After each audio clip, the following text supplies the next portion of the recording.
guys, as you can see, I've got the ZR1 up on some ramps. I thought it'd be a really good time to change the oil before I start putting all this stuff back together. Like once I get the bumper on there, it is so low that I don't think you could get it up on ramps. I think it would just ground out or just drag on them trying to get up them. So good time to do that since we don't have a lift. And ZR1s, as you heard me talk about on the first episode of this series, are a totally different animal when it comes to changing the oil. They're not like a regular car oil change procedure. So what we have to do is there's two different plugs that we have to drain underneath. The first one we're gonna take off actually drains the oil reservoir, which is right here. So it's gonna drain all the lines and everything in this reservoir. And then the second one we take out is gonna drain the oil pan. So I'll get a shot of it down there and get some light up underneath the car so I can show you what we're doing. And it's got a lot of oil in it. It takes 10.5 quarts. So it'll fill up both my drain pans probably. And then I'll show you once we get under there what we're doing. Okay, so the first thing I'm gonna do is take this cap off. And that'll let, when we pull that drain plug underneath, that'll let the air push it out so it doesn't have a vacuum. And now let's get underneath. We're gonna take off this first plug first. Okay, that is a 15 millimeter. Like I said, this front plug that we're gonna take out is gonna actually drain the oil reservoir up there where the cap is and all the lines.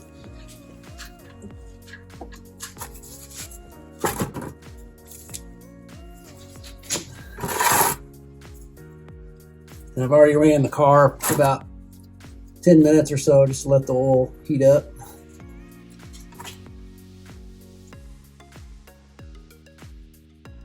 That oil actually looks really clean. And an oil change on this thing is pretty expensive because you got to use Mobil 1 full synthetic. I'm going to shut this off a little bit and just change pans.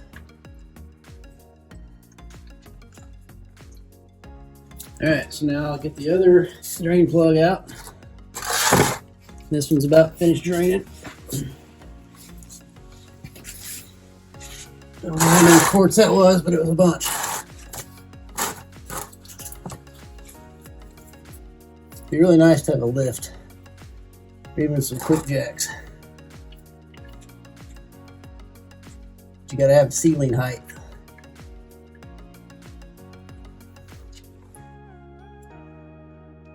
Alright, so those are finished draining. I'm gonna let them keep dripping a little bit. I also have to get under here and get the filter off. I'm gonna go ahead and stick this plug back in just so I can move that pan out of the way.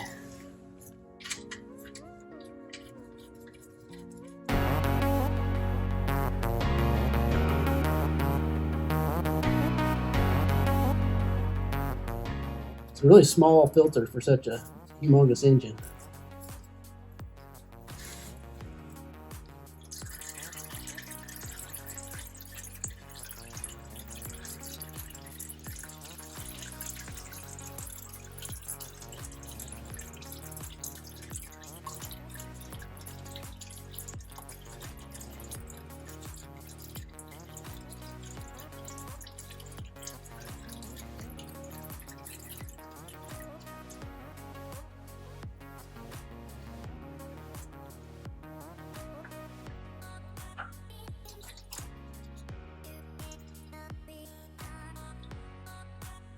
Alright, now we'll let all that drain for a while.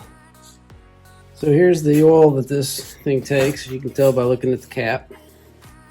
It's Mobil 1 5W30. It's got to be synthetic. Now you've got a Mobil 1 filter for it.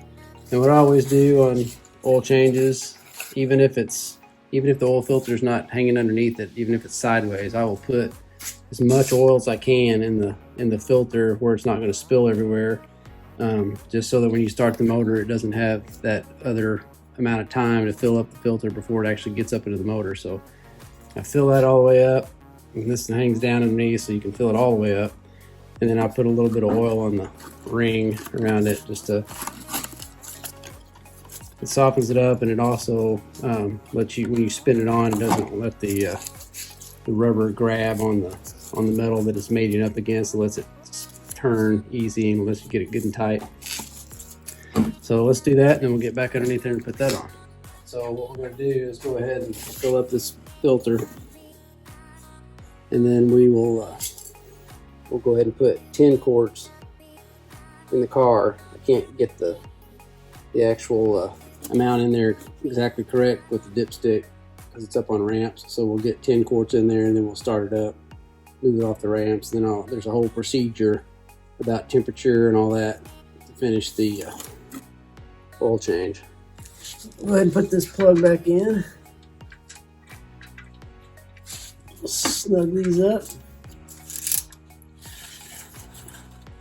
Those are supposed to go to 18 foot-pounds of torque.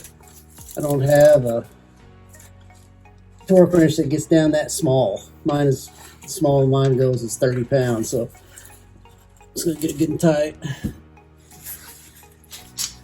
I'll make sure I get all the oil off of them. So if we do see any oil after we make the oil change, it's an actual leak and not something from when we drained it. Man, it's really clean under here. Okay, now here is the new full oil filter. Make sure you don't turn it upside down on you.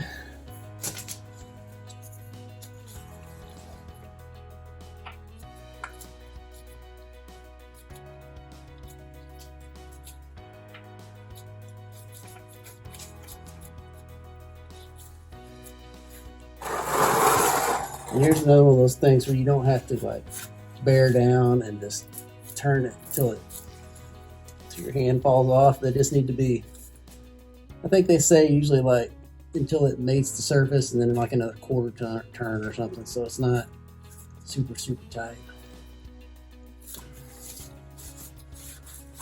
Okay, so we're done underneath. Let's go ahead and get a funnel, put in our little hole here. And we're going to put in 10 quarts. Because each one of these is a 5-quart jug, so we're going to put in 2 full jugs of that. And remember, we've already used some of one of them under our oil filter, but it should be 10.5 quarts total. So it should be able to take both of these full jugs, and then we're going to have to put a little bit more in after we get it to temperature and down on a level ground.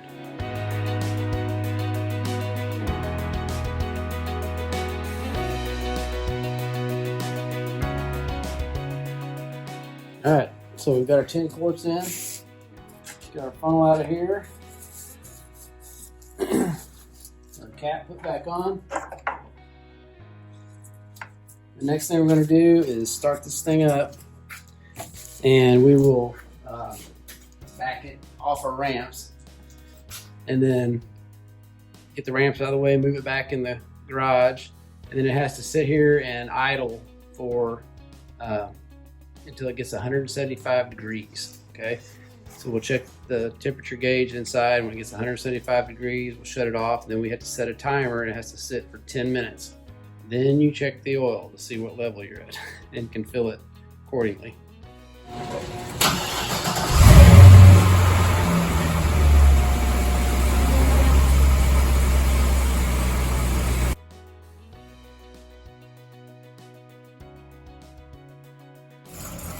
All right, so we have to let this thing run until our temperature gauge reads 175 degrees right here. So, and it's probably 30 degrees outside, and I've got this door open, so it's going to take it a while to get that temperature. So once it does, we'll pull it back in, shut the door, and then let it sit for, we'll set a timer. It has to sit for 10 minutes.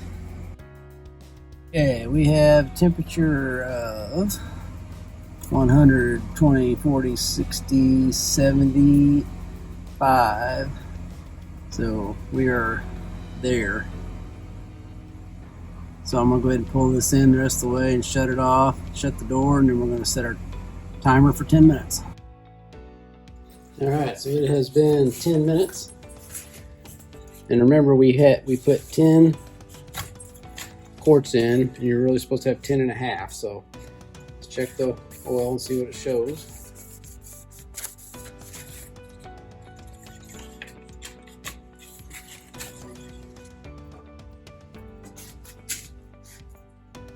And we are right at the bottom, right here in this thing. So let's put a half a quart in, see where we end up.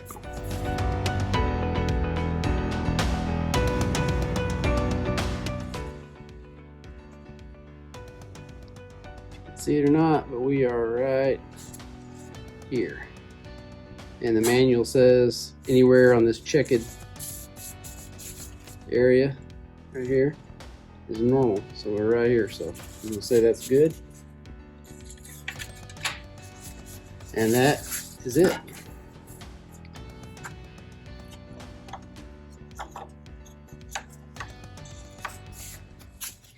So guys, that's how you change the oil on any C6 with a dry sump system like a ZR1, a Z06, or a Grand Sprint.